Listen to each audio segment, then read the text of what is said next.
Ben Sultan mahnımın aile üzvlərinin adından Tovuz rayonunun Cəlili kəndində anadan olan Kəlbəcər rayonunda qəzada dünyasını itirmiş Orxan qardaşın əziz xatirəsinə həsr edirəm. Allah rəhmət etsin, amin. Qulaq asdı cəmaət, yazıram bir rəvayət. Qulaq asın bu söhbətə, başlayım rəvayətə.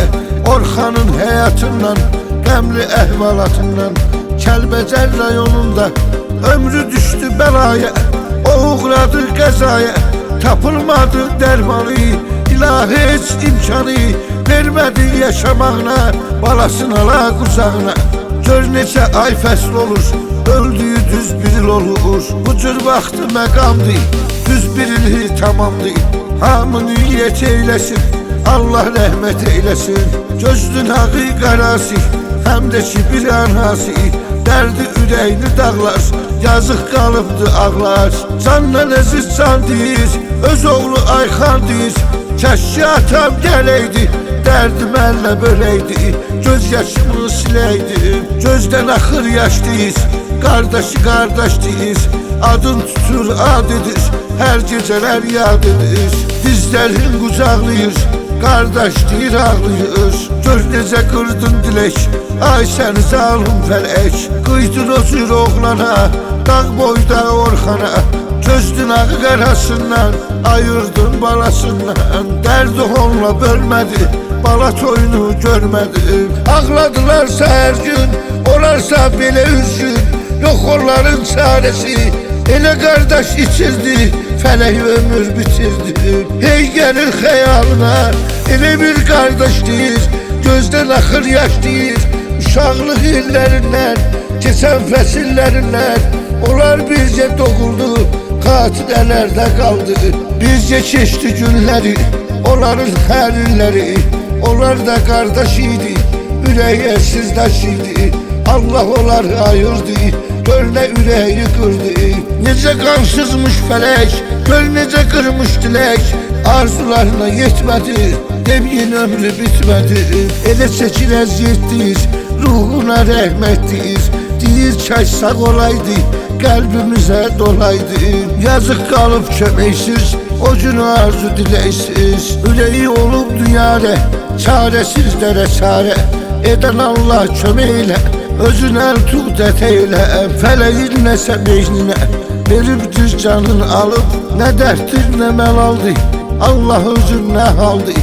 Çarəsini elə özün, deyəmədi son sözün. O gün olan olaydı, kəşki yalan olaydı. Yaman dərdi ağırdı, gözdün ağı qarastı, ürəyinin parastı.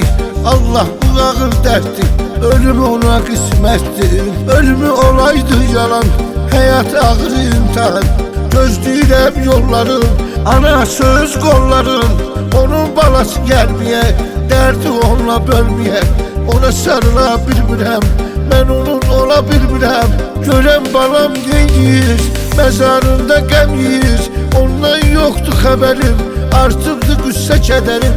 Qırılan arzu diləkdi, həyat dəymə gələkdi. Dərin fikri xəyalsız, tarih yaşaya bilmirəm. Bu yükü daşıya bilmirəm, dərdimə dərman eylə. Balam yanımda olsun, onun pis günü solsun. Nə olar balamı sağ görüm, onun yerinə mən ölüm. Eşid arzularımı, təmiz duyğularımı. Sən özün gerçək eylə, sən belə istək eylə. Mən də balamı sağ görüm, kədərdən uzaq görüm. Deyimmi sizə harda, şehirdə, mahnılarda. Onun hissini oyadıram, bəlkə də qaydım gələ. Dərdini məndən belə, girib bizi yad edir, könlümüzü şad edir. Dözdüm ürək dağladım, aman Allah ağladım. Ondan alıb təsəlli, edim hər kəsə bəlli. Dedim balam ölməyib, ağrı acını görməyib. O ruhan yenə sağdır, gəlib evimdə qonaqdır. Edim balama niyyəti, onun ruhuna rəhməti. Yerdə qalan külümdür, günüm əzab zülümdür. Onsuz həyat ölümdür, mənim atamı anamı. Fələk aldım balamı, çöllərə saldım məni. Oldun ömür düşməni, elə bil ölürəm hər gün. Halıma gülürəm hər gün, yatıb məzarı üstə, düşdü ürəkdə xəstə. Dözmürəm buna Allah, ömrümüz sona Allah. Bu dərd dözülməz oldu, ağır dərddi bəlaldı. Bir dənə arzularım var, hissi duygularım var. Kimsə balasız olmasın, gözün yolda qalmasın. Qoşulur arzularına, sənin bu duygularına, yazdığım rəvayəti, mən bitirib növbəti. Qulaq asan bu millətim, budur arzu niyyətim. Mardini namərdini, kimsə bala dərdini çəkməsin bu həyatda. Bu dərd ağırdır həyatda.